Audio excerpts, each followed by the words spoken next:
Hello, dear student. So today we are here to go for the first lecture for year 11th. आज हम कुछ बहुत basic concept study करेंगे, लेकिन इससे पहले तुम समझ लो कि you have given in 10th exam और 9th और 10th में इतना डिटेलिंग नहीं आता है. We don't study, at least chemistry जो है वो नहीं डिटेल में स्टडी करते हैं.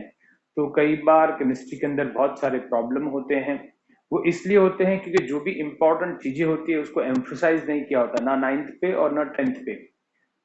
और स्टूडेंट भी कई बार उसको ओमिट कर देते कि छोड़ देते हैं, फॉर मीन्स बाय लक वो एग्जाम में पूछे भी नहीं जाते. But when you go in 11th you have to be very very sharp strong in your concept. काफी मेहनत आपको करनी पड़ेगी इसके अंदर. कॉन्सेप्ट जरूर नहीं कि एक बार आपने पढ़ा समझ में आ गया, उसको बार बार आपको देखना पड़ेगा. 10th से जो हम 11th में माइग्रेशन करते हैं तो एक बहुत बड़ी खाई होती है.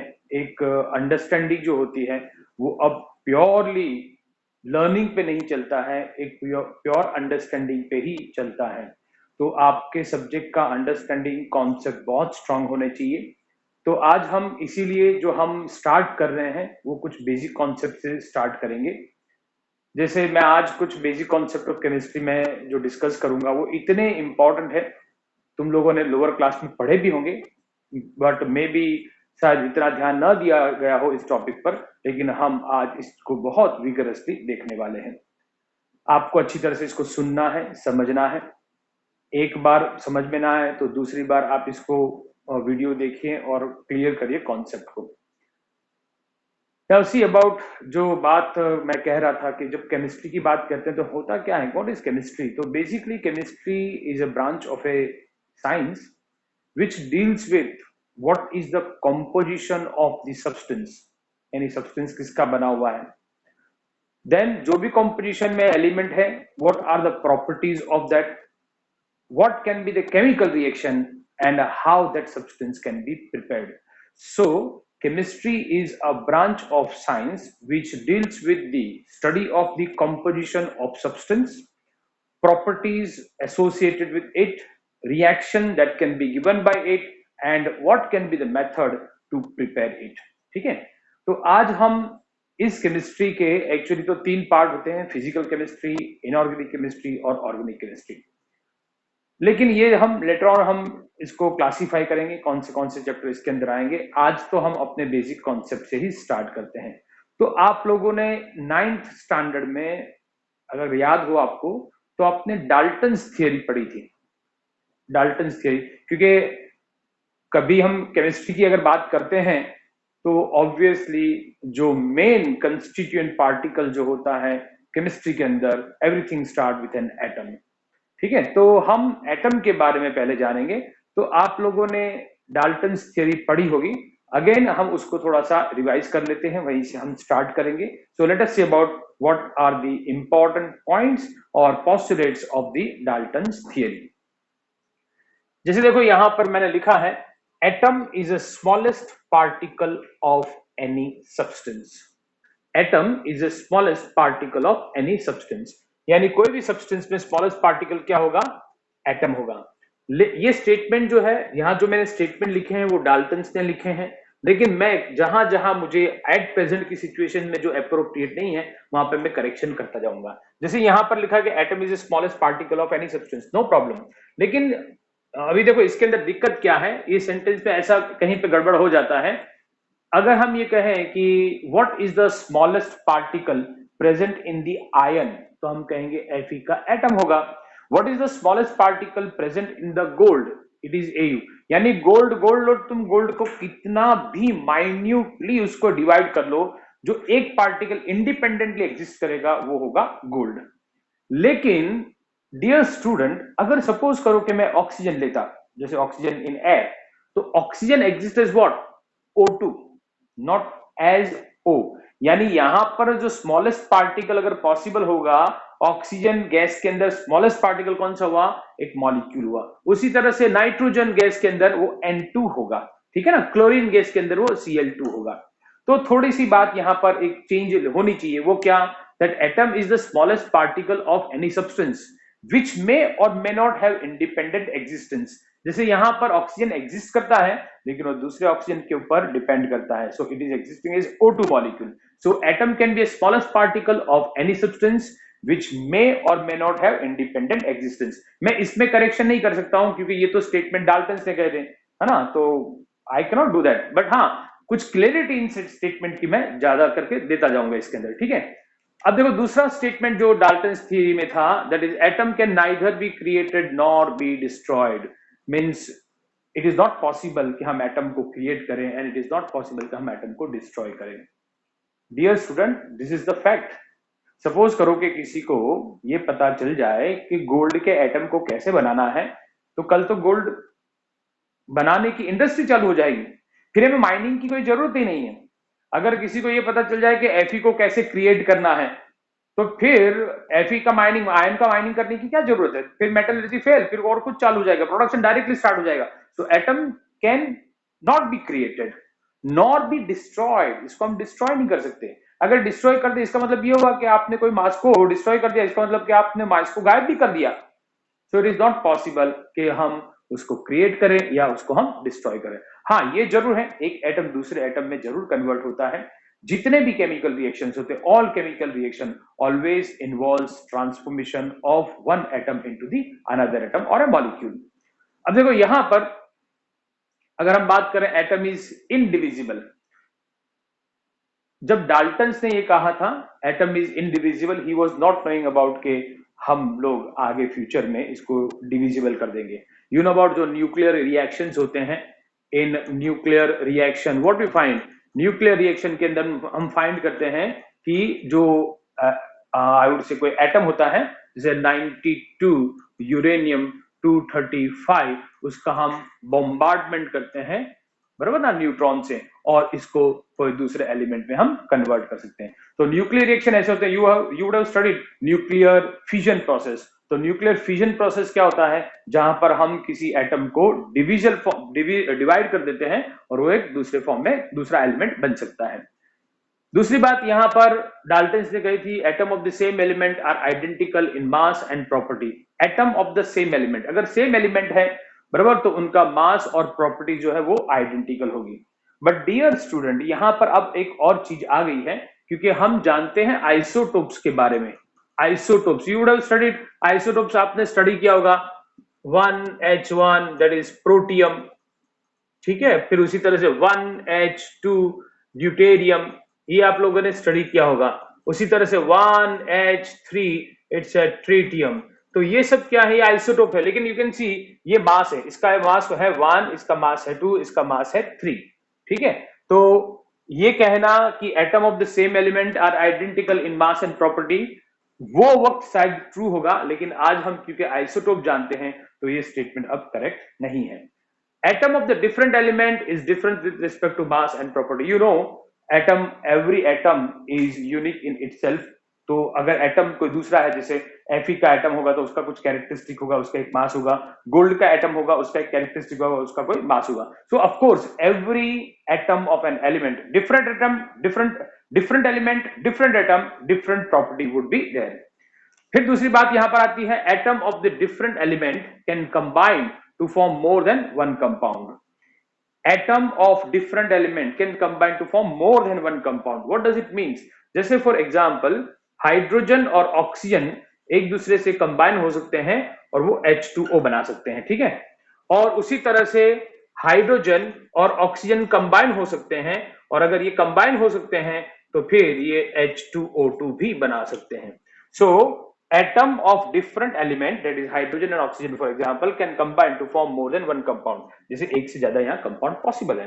जैसे नाइट्रोजन होता, नाइट्रोजन और ऑक्सीजन कंबाइन हो सकते, क्या बन सकता है, N2O, NO2, N2O3, N2O4, N2O5, इस तरह के बहुत सारे कंपाउंड पॉसिबल हो सकते हैं। Then chemical reaction involves rearrangement of an atom, बराबर ना। जैसे फॉर एग्जांपल अगर हम H2 के साथ में Cl2 की बात करें तो यहाँ पर आ जाएगा 2HCl, तो यहाँ पर क्या हुआ, ये एटम H2 कंबाइन था, वो एक दूसरे, वो H और Cl के साथ कंबाइन हो गया। तो हमेशा केमिकल रिएक्शन में एक एटम जो होता है उसका रीअरेंजमेंट होता है। बात समझ में ना। अब देखो यहाँ पर एक खास बात मैं आपको बताता हूं, ये जो डाल्टन्स ने कहा, जो डाल्टन्स थियरी थी, before that, before 2500 year, 2500 year, that means I would say in 600 BCE, it was आचार्य कंद जो थे, आचार्य कंद, जिसको एक दूसरे नाम से भी जाना जाता है कश्यप, आचार्य कश्यप, आचार्य कंद या आचार्य जो कश्यप जिसको हम कहें, जिनके नाम से जाने जाते थे, वो उन्होंने वैशिखा सूत्रस, वैशिखा सूत्रस, ये जो बुक थी, उनकी टेक्स्ट थी, उनके अंदर इन्होंने डाल्टन से 2500 साल पहले ये जो डाल्टन्स ने कहा था वो सब डिफाइन किया था। आचार्य कश्यप ने कहा था कि एटम्स जो है इटर्नल है, नॉन डिस्ट्रक्टेबल है, डिस्ट्रॉय नहीं कर सकते, वो स्पिरिकल है, और वो एटम जो है एक दूसरे से जुड़े हुए हैं, कोई अनसीन फोर्स है उनके बीच में जिससे एक एटम दूसरे एटम से जुड़े हुए हैं। ऐसी बहुत जबरदस्त बात 2500 साल पहले की थी। लेकिन अपने टेक्स्ट बुक पे जनरली हम किसके फोकस करते हैं? डाल्टन्स थियरी के ऊपर। होना क्या चाहिए? होना चाहिए theory given by Kanad, that is by Acharya Kashyap. So we Indian have done lot, लेकिन हमारी हिस्ट्री को हम याद नहीं रख पाते हैं, इसीलिए we find that the world beyond India is, we find is smart, but actually intellectual level पहले से हमारे यहाँ पर था। एनी हाउ, इसकी ये बात अलग हो जाती है, हम अपने वापस टॉपिक पे आते हैं। तो अब हम ये डिस्कस करेंगे, ये तो हमने बहुत बेसिक चीजें समझी, अब हम ये डिस्कस करेंगे कि जो एटम है उसके बेसिक एलिमेंट्स क्या होते हैं, और उसके बारे में और ज्यादा डिटेलिंग करेंगे। So now let us see about, we are now getting into the concept, ठीक है? एंड अच्छी तरह से इस बात को समझना, धीरे धीरे धीरे धीरे ये गहराई पकड़ता जाएगा, ठीक है? Okay, now let us first of all see, कोई भी एटम जो होता है, आपको पता है एटम के अंदर एटम के थ्री फंडामेंटल पार्टिकल होते हैं, जो आपने लोअर क्लास में भी पढ़े होंगे। Three fundamental particles are there, you know about it, which are they? Of course, that is, it is proton होता है, another is electron होता है, और फिर न्यूट्रॉन होता है। ऐसे और भी बहुत सारे पार्टिकल होते हैं, लेकिन उसको हम सब न्यूक्लियर पार्टिकल्स कहते हैं। यानी एटम तो इन तीन फंडामेंटल पार्टिकल का बना हुआ ही है, chemistry will deal with this particle only, लेकिन ऐसे कुछ सब न्यूक्लियर पार्टिकल भी हैं, जैसे pi meson, there is a pi meson, then there is a anti proton, then there is a positron, then there is a neutrino. So there are such many particles are there, 14 particle और ऐसे होते हैं। Along with this, ये 3 के अलावा 14 particles हैं जो हम अब एट प्रेजेंट जानते हैं। However, हमें इनमें नहीं जाना है, we will be discussing about this fundamental particle. So you know about कि इलेक्ट्रॉन जो होता है, बेसिक कॉन्सेप्ट तो ये है कि न्यूक्लियस एट द सेंटर होता है, बराबर, और इलेक्ट्रॉन उसके अराउंड घूमते हैं, ये बेसिक चीजें, ठीक है ना? लेकिन हम एटम के बारे में पहले ये समझ लें, कुछ चीजें हमें डिफाइन करनी पड़ेगी यहाँ पर, और आई वुड से पहले हमें एक इंफॉर्मेशन लेनी पड़ेगी। जैसे हम जानते तो हैं इलेक्ट्रॉन और प्रोटॉन के बारे में, लेकिन कुछ बेसिक इंफॉर्मेशन देख लेते हैं। जैसे अगर मैं बात कहूं कि हमें पता चलना चाहिए कि इलेक्ट्रॉन, ठीक है, और प्रोटॉन और न्यूट्रॉन की यहां पर थोड़ी सी डिटेलिंग कर लेते हैं। जैसे we should know about what is the mass associated with the electron. Electron का मास होता है 9.109 इंटू 10⁻⁻31 kg। ये चीजें आपको बिल्कुल ध्यान रखनी है up to the end of the 2 year 11th और 12th, जब तक पूरा नहीं होता। प्रोटॉन का मास 1.673 इंटू 10⁻27 kg होता है। This is 1.675 into 10⁻27 kg। यहां पर अगर मैं रिलेटिव मास की बात करूं, relative mass and that relative mass with respect two electron, अगर इलेक्ट्रॉन का ये मास मैं अगर 1 यूनिट ले लूं तो यू विल फाइंड कि प्रोटॉन 1836 टाइम हैवियर होता है इलेक्ट्रॉन से और न्यूट्रॉन 1839 टाइम हैवियर होता है इलेक्ट्रॉन से. सो ये रिलेटिव मास का मतलब क्या हुआ? Let us say this mass has been taken as a unit value, then I can, if I compare, I can say 1836 time proton is heavier than electron, and this indicate that neutron is 1839 time heavier than electron. ठीक है. उसी तरह से अगर हम charge की बात करें, so in charge we can say 1.609 into 10 raised to minus 19 coulomb. This is the charge of electron, I'll say minus here, और प्रोटॉन का 1.609 that is plus into 10 raised to minus 19 coulomb. लेकिन neutron का कोई charge नहीं होता, it's a zero charge, it's a neutral charge. अगर मैं relative charge की बात करूं, see again I am just putting here relative charge. Now if I take this value as a unit value, this value as a unit value, so I will say minus 1 and this value will be taken as plus 1 and that is of course 0. तो ध्यान रखो, जब हम ये कहते हैं ना कि इलेक्ट्रॉन हैज -1 चार्ज, -1 चार्ज का मतलब क्या होता है? This is the value of that charge. जब हम कहते हैं प्रोटॉन का +1 चार्ज, इसका मतलब कि it carries this much charge. बात समझ में आई ना?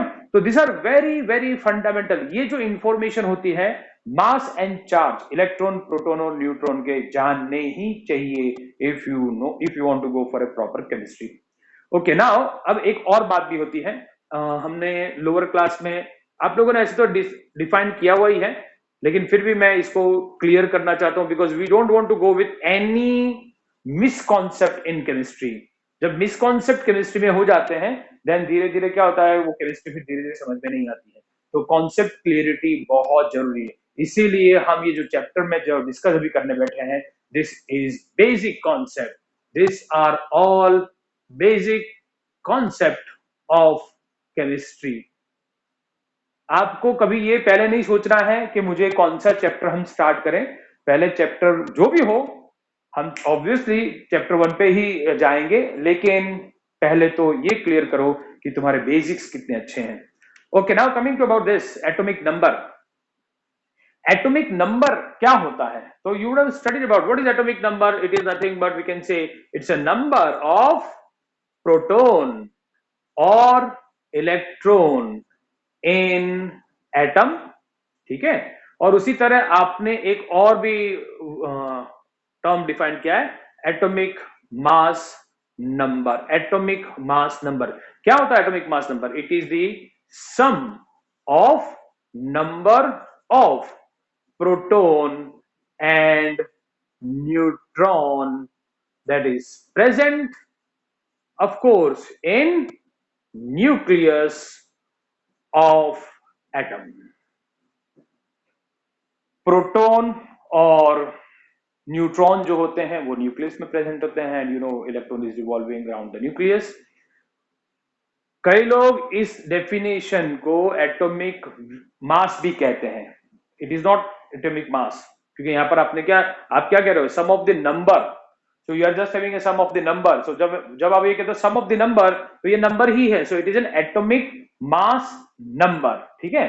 तो of course atomic mass number जो आता है, बराबर, उतनी ही वैल्यू होती है उसकी एटॉमिक मास की. लेकिन एटॉमिक मास का कॉन्सेप्ट अलग है, जो हम बहुत अच्छी तरह से डिस्कस करेंगे, and we will see that it has to be distinguished between, you should be in a position to distinguish between what exactly the term atomic mass number means or atomic weight means. Okay, now coming to representation.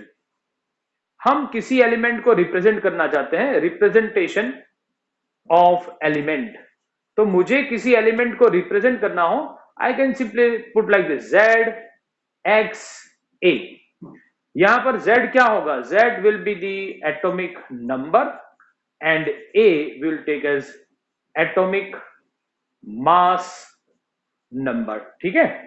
तो अगर मुझे ये representation है, यहां पर X क्या है? X can be the symbol, it can be the symbol of element. जैसे मैं फॉर एग्जांपल अगर यहां पर लिखूं एज एन एग्जांपल 13 एल्यूमिनियम 27, तो ये एल्यूमिनियम को रिप्रेजेंट करता है। अच्छा, एक और बात भी समझ लो, अगर हमें नंबर ऑफ न्यूट्रॉन फाइंड करने हो, नंबर ऑफ न्यूट्रॉन, तो हम कैसे फाइंड करेंगे? So just about A minus Z will give the number of neutron. Atomic mass number minus atomic number, because this is the sum of the number of proton and neutron, and here this is the number of the proton. So when you just subtract this, you'll get the mass of I would say number of the neutron. जैसे देखो यहाँ पर मैं, जैसे ये example मैंने यहाँ लिखा है, ठीक है, अगर मैं कहूं कि इसमें नंबर ऑफ प्रोटॉन इस एलिमेंट में कितने, तो कैसे पता लगाओगे? एटॉमिक नंबर से। This is an atomic number, so atomic number means what? It is the number of the proton. So how many proton? 13 proton are there. And how many number of electron? So number of electron will be equal to how much? 13, क्योंकि neutral atom के अंदर number of proton and number of electron are same. Okay, now coming to number of neutron. तो number of neutron कितने होंगे? So 27, that is an atomic mass number, minus 13, you'll be getting here 14. So that will become a number of neutron. समझ में? देखो इसी तरह से कुछ क्वेश्चंस जो है, जैसे मैं अभी एक क्वेश्चन यहां पर समझा रहा हूं. Suppose if I say ionic mass of X2 minus ion, some ion is there, X2 minus ion is 16.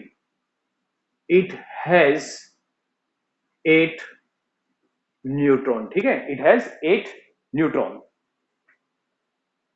Calculate, और we can say let us say obtain number of proton, electron and neutron.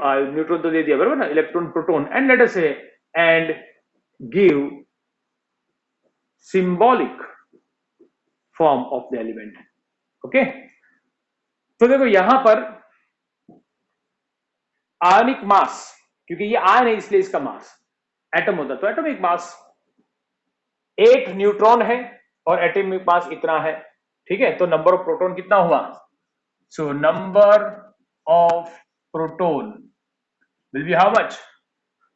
तो here we have seen about, देखो ये क्या था, number of neutron is equal to A minus Z, ठीक है ना. तो अगर मैं यहां पर लिखूं, वापस वैसे लिख लेता हूं, ठीक है ना. तो तुम्हें जैसे नंबर ऑफ न्यूट्रॉन मैं यहां पर लिखूं, तो ये क्या हो गया? This is nothing but A minus Z. अब यहां पर नंबर ऑफ न्यूट्रॉन कितने हैं? 8 है ना, 8. एटॉमिक मास कितना है यहां पर? 16, ठीक है, माइनस Z. देयरफॉर Z कितना हुआ? It is going to be here 8, ठीक है. Z is 8, and what is Z? Z is the atomic number. What is atomic number? It is the number of proton. So number of proton कितने हो गए? 8. लेकिन number of electron यहां पर उतने नहीं होंगे. क्यों? क्योंकि ये आयन है. It is an ion. It is not an atom. In atom only number of proton and number of electrons are same. ठीक है ना. तो नंबर ऑफ प्रोटॉन यहां पर कितना हुआ? 8. नंबर ऑफ इलेक्ट्रॉन 8 नहीं होंगे. क्या होने चाहिए? तो देखो जब हम ये कहते हैं X2 minus means what? It means an atom X has gained 2 electron. It has gained 2 electron. तो जब हम न्यूट्रल एटम की बात करें, तो न्यूट्रल एटम में क्या होगा? Number of proton and number of electron is same, यानी 8 प्रोटॉन तो 8 इलेक्ट्रॉन. अगर 2 इलेक्ट्रॉन गेन किए तो इलेक्ट्रॉन कितने हो गए? 10. सो number of electron will become 10. And now what can be the symbolic form of this? अच्छा एक बात समझो, अगर तुम्हें याद हो तो कि जिसका किस एलिमेंट का एटॉमिक नंबर 8 होता है? Correct, it is oxygen. तो अगर मैं सिंबॉलिक फॉर्म में लिखना चाहूं, तो अगर मुझे पता है कि एक एटॉमिक नंबर आइडेंटिफिकेशन होता है किसी एलिमेंट का, अगर मुझे पता है कि एक जो एटॉमिक नंबर हमारे पास में आ रहा है वो कौन सा एलिमेंट रिप्रेजेंट करता है, तो you can just put like this. It will B like this. देखो 8, it will become oxygen, 16 and it is 2 minus. Is that clear? समझ में आया ना. तो इस तरह से हम, इस तरह के सिंपल सी चीजें हैं जो हमें अंडरस्टैंडिंग में, दिमाग में बिठानी पड़ेगी, ठीक है. अब हम एक और बात भी देखते हैं. जैसे तुम लोगों ने एटम्स जो होते हैं, उस एटम्स में भी अगर हम देखें तो उनमें कई एटम सेम एलिमेंट होते हैं, लेकिन एटॉमिक नंबर सेम होता है, एटॉमिक मास डिफरेंट होता है। कई बार ऐसा होता है कि उनका atomic I would say atomic mass same होता है, ऐसे भी एलिमेंट होते हैं। सो let us get the clarity regarding this type of the things. So now let us go for बहुत तीन इंपॉर्टेंट टर्म्स की हम क्लैरिटी लेते हैं। जैसे एक है isotopes, isobars and isotones. Now what is this? So we can say these are the atom of same element. They are the atom of same element. That means what? Same, ये element जिनके same atomic number हो but different atomic mass number, they are known as the isotope. So atom of the same element having same atomic number of course but different atomic mass number, उसको हम कहते हैं isotope. जैसे you have studied about 1H1, then we have 1H2, then we have 1H3. So this is protium, this is deuterium, then we have this is tritium. So here we'll find कि इनका atomic number same है लेकिन atomic mass number is different. So इस तरह के जो elements होते हैं उसको आइसोटोप्स कहते हैं. कमिंग टू आइसोबार्स, देखो बार्स अपने आप में दिमाग में ले लेने का. बार्स मीन भार, भार मीन्स मास. सो जैसे for example we can say they are the elements, they are the element having same, having different atomic number but same atomic mass number. Like for example 18 argon 40 or 19 potassium 40 or 20 calcium 40. Mass is same but atomic number differ. ऐसे जो elements होते हैं उसको हम कहते हैं isobars. Then what is isotones? In isotones different atomic number, different atomic mass number but same number of neutron. जैसे 14 silicon, let us say here 14 silicon 30 or 15 phosphorus 31 or we have 16 sulfur 32. इन सब के अंदर neutron कितने होंगे? 16. Here also number of neutron 16. Here also number of neutron is 16. तो ये जो है इसको हम कहेंगे isotones. Is it clear? So these are very important terms. अब हम एक बहुत इंपॉर्टेंट डिस्कशन को ले रहे हैं.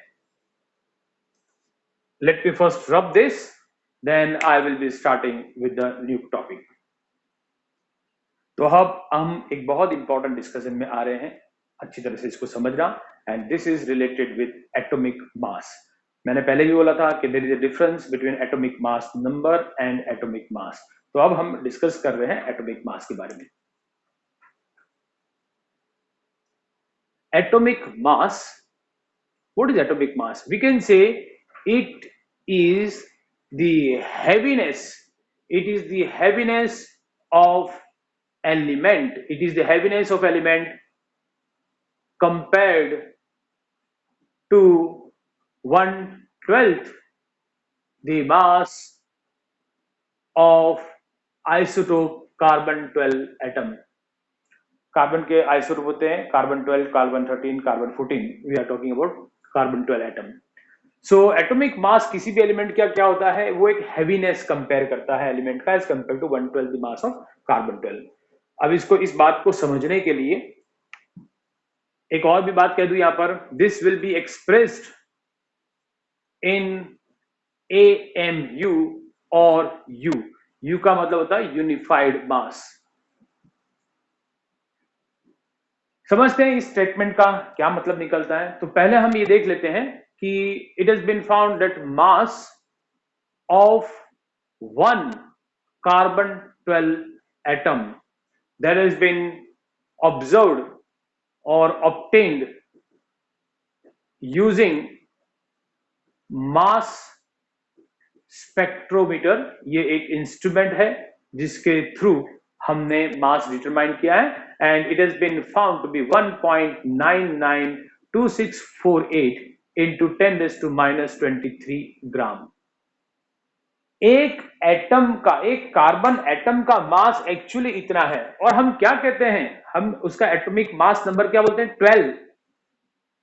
समझ में आ रहा है? So something we are missing. Actual mass जो कार्बन, एक कार्बन एटम का है, इफ आई से अबाउट कि what is your mass, so you will put some like for example what is your mass, you may say about like 50, so 50 what gram kg, of course you know it will be in kg. लेकिन जब हम atomic mass number बोलते हैं तो हम एक number बोलते हैं, we don't specify what is that, and atomic mass has to be specified in terms of AMU और यू। अब इसी बात को समझने के लिए पहले तो एक इंफॉर्मेशन ले लेते हैं। एक कार्बन एटम का वेट जो है, मास जो है, वो इतना है, ठीक है। Now very important thing, so if I know, see you know about कि एक जो कार्बन एटम होगा उसके अंदर 6 प्रोटॉन होंगे और 6 न्यूट्रॉन होंगे। इसका मतलब कि ये जो मास है वो 12 पार्टिकल्स का हुआ, और ये 12 पार्टिकल्स कौन से हैं, 6 प्रोटॉन एंड 6 न्यूट्रॉन वाले पार्टिकल्स हैं। तो मैं ये कह सकता हूं कि 12 particles, 12 that is 6 proton and 6 neutron, 6 proton and 6 neutron are weighing, and that is, इसकी वजह से मास आ रहा 1.992648 into 10⁻⁻23 gram. Mass of the electron is neglected. हमने पहले भी देखा था कि proton and neutrons are very very heavier as compare two electron. सो हम एटॉमिक मास में या मास ऑफ एन एटम जब हम कंसीडर करें तो इलेक्ट्रॉन का मास नेग्लेक्ट करते हैं। सो हियर 12 प्रोटॉन मींस 12 यानी 6 प्रोटॉन 6 न्यूट्रॉन का ये एक मास है। तो एक पार्टिकल होता, here if I say about, और स्पेसिफाई कर लूं, so this is the mass of, so it's a mass of proton plus mass of neutron है, ठीक है। एक पार्टिकल की अगर मैं बात करता तो उसका मास कितना आता, एक पार्टिकल का मास कितना आता, so I will just put it 1.992648 into 10⁻⁻23. This will be divided by here 12. So we will be getting here 1.66056 into 10⁻, it is going to be a 24 gram. Now dear student, chemistry के अंदर इस मास को हम 1 AMU लेते हैं। सो हम chemistry में 1 AMU, जिसको हम 1 यूनिफाइड मास भी कहते हैं, and this is taken as 1.66056 into 10⁻24 gram. इसका मतलब कि जो न्यूक्लियस में पार्टिकल है, प्रोटॉन या न्यूट्रॉन, उसका उन दोनों का क्योंकि बहुत ज्यादा डिफरेंस नहीं होता है मास ऑफ प्रोटॉन और न्यूट्रॉन में, तो न्यूक्लियस के अंदर जब वो होते हैं, क्योंकि जो हमने मास मैंने जो लिस्ट आउट किया था तुमको, that is the mass of a neutron when they are independent. लेकिन जब वो कंबाइन होते हैं, तो अगर आपको पता हो कि न्यूक्लियर फ्यूजन प्रोसेस जब होता है, जब वो कंबाइन होते हैं, सम मास इज लॉस्ट, ठीक है, some mass is lost in the process of nuclear fusion. यानी जब न्यूट्रॉन और प्रोटॉन कंबाइन होकर न्यूक्लियस में आते हैं तो उनके मास में थोड़ा सा जो डिफरेंस होता है वो कम हो जाता है। तो यहां पर इसलिए हम ये मान के चलते हैं कि एक प्रोटॉन या एक न्यूट्रॉन का अप्रोक्सीमेटली मास इतना ऑन एन एवरेज हो सकता है, ठीक है। तो इसीलिए हम इस वैल्यू को क्या लेंगे, इतने जो मास, इतना जो अमाउंट है, इतना जो ग्राम है, उसको हम यूनिट वैल्यू AMU लेते हैं, ठीक है। सो इफ आई से नाउ, वेरी इंपॉर्टेंट थिंग, अगर मैं ये कहूं कि एटॉमिक मास ऑफ कार्बन, तो कितना कहूंगा मैं, आई will just say 12 AMU। When I say 12 AMU means what? I want to say 12 into 1.66056 into 10⁻24. It means what? It means 1.992648 into 10⁻23 ग्राम। बात समझ आए ना? See, it's very difficult to remember such mass for each atom. तो scientist ने क्या क्या means chemist ने क्या नक्की किया कि why to remember this type of the value, let us take some mass as unit mass so that we can just simple way में हम उसके कोई एलिमेंट के एटॉमिक मास को हम याद रख सकते हैं। जैसे अगर मैं ये कहूं कि एटॉमिक मास ऑफ नाइट्रोजन कितना है, so atomic mass of nitrogen if I say 14 AMU, so what is it? It means 14 into 1.66056 into 10 to minus 24 ग्राम। ये जो वैल्यू आएगी वो actual mass of nitrogen atom होगा। उसी तरह से अगर मैं ये कहूं कि what is the atomic mass of oxygen, so I would say it is 16 AMU. What does it means? It means 16 into 1.66056 into 10 to minus 24 gram, that you'll get some value. अब देखो बात आती है हमारी इस बात की, heaviness. See, what is this? What is this value? We have got this, no? And what is this? Now relate with this. So this value is 1/12, 1/12, ठीक है ना? देखो ये हुआ, if I just put it like this, it will be like this, 1/12, ठीक है, 1.992648 into 10 to minus 23. So ये क्या हुआ, 1/12 the mass of carbon 12 atom, and that is this value, ठीक है। तो देखो अब यहाँ पर क्या हुआ, what we can say about here, what is the atomic mass of the nitrogen? So I can say atomic mass of the nitrogen, it is, we can say nitrogen is 14 times heavier than 1/12 the mass of carbon 12, क्योंकि ये क्या है, this mass is 1/12 the mass of carbon 12। तो अब हम क्या कहेंगे, nitrogen क्या हुआ, नाइट्रोजन 14 टाइम heavier हुआ as compared to 1/12 the mass of carbon 12। that is what we say, it is the heaviness of an element compared to 1/12 the mass of carbon 12 atom। अगर मैं ये कहूँ atomic mass of the oxygen 16 हुआ, तो मैं ये कहूंगा this means 16 time it is heavier than 1/12 the mass of carbon 12 atom। Is it clear? So this is very important।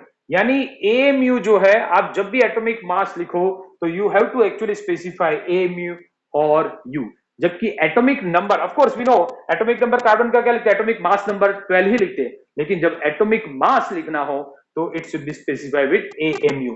Once you put it AMU, that means you will get an idea about कि हमें यहाँ पर जो है ये value, ये factor जो है वो जब मल्टीप्लाई करेंगे तो हमें एक्चुअल मास मिलेगा उसी एलिमेंट का। अब अगर आप क्लियर हो जाते हो एटॉमिक मास से, तो फिर हम किसी भी एलिमेंट का मॉलिक्यूलर मास भी कैलकुलेट कर सकते हैं। तो मॉलिक्यूलर मास कैसे कैलकुलेट करते हैं, तो let us see about this. जैसे if I now want to find out the molecular mass किसका, it's the mass of a molecule. Like मुझे फाइंड करना है मॉलिक्यूलर मास ऑफ CO2, तो हम कैसे इसको करेंगे so it is going to be molecular mass will be equal to what, it will be equal to 1 into, it will be atomic mass of carbon plus 2, it will be atomic mass of oxygen। atomic mass of carbon कितना है 12 U या AMU plus 2 into इसका कितना होता है oxygen का 16, so that will be 16 U या AMU, so that will become here, so 12 plus it will be 32 U, so this will become 44 U। इसका मतलब क्या हुआ, इसका मतलब हुआ कि CO2 का मास कितना है actual 44 into 1.66056 into 10 to minus 24 ग्राम, ये एक्चुअल मास होगा एक CO2 मॉलिक्यूल का। और हम ये भी कह सकते हैं कि carbon dioxide is 44 time heavier than 1/12 the mass of carbon 12। उसी तरह से हम मॉलिक्यूलर मास डिटरमाइन कर सकते हैं। I think you know about molecular mass of C6H12O6। जब आप इसको डिटरमाइन करोगे तो फाइंड करना, you will get 180 gram, sorry 180 U unified mass, आपको ये वैल्यू मिलेगी। ठीक है, तो आई होप कि you would have understood this very important concept of atomic mass. जैसे हमने अभी एटॉमिक मास के बारे में डिस्कस किया, अब कई बार क्या होता है, तुमने देखा होगा कि कई बार एटॉमिक मास जो होता है वो फ्रैक्शनल वैल्यूज में आता है। तो जब फ्रैक्शनल वैल्यू में आता है, जैसे क्लोरीन पर्टिकुलरली 35.5, तो ये एटॉमिक मास जब हम कहते हैं it is actually number of proton और न्यूट्रॉन का मास होता है, तो ऐसा तो है नहीं कि कोई प्रोटॉन आधा प्रेजेंट होगा या न्यूट्रॉन आधा प्रेजेंट होगा। तो ये फ्रैक्शनल वैल्यू क्यों आती है, होल नंबर क्यों नहीं आते हैं? तो ये इसकी वजह से होता है because there are certain isotopes, और ये जो फ्रैक्शनल वैल्यू आती है generally we say it's an average atomic mass होता है। तो लेट अस सी अबाउट ये एवरेज एटॉमिक मास क्या है। सो ये हमें कैलकुलेट करना पड़ता है। Average atomic mass can be given like this, it can be A1 x1 plus A2 x2 plus A3 x3 plus so on going on like this. It will be x1 plus x2 plus dash dash. So what is this A? A का मतलब होता है यहां पर atomic mass, ठीक है, it is an atomic mass, and x जो होता है वो परसेंटेज भी हो सकता है और इट कैन बी रेशियो।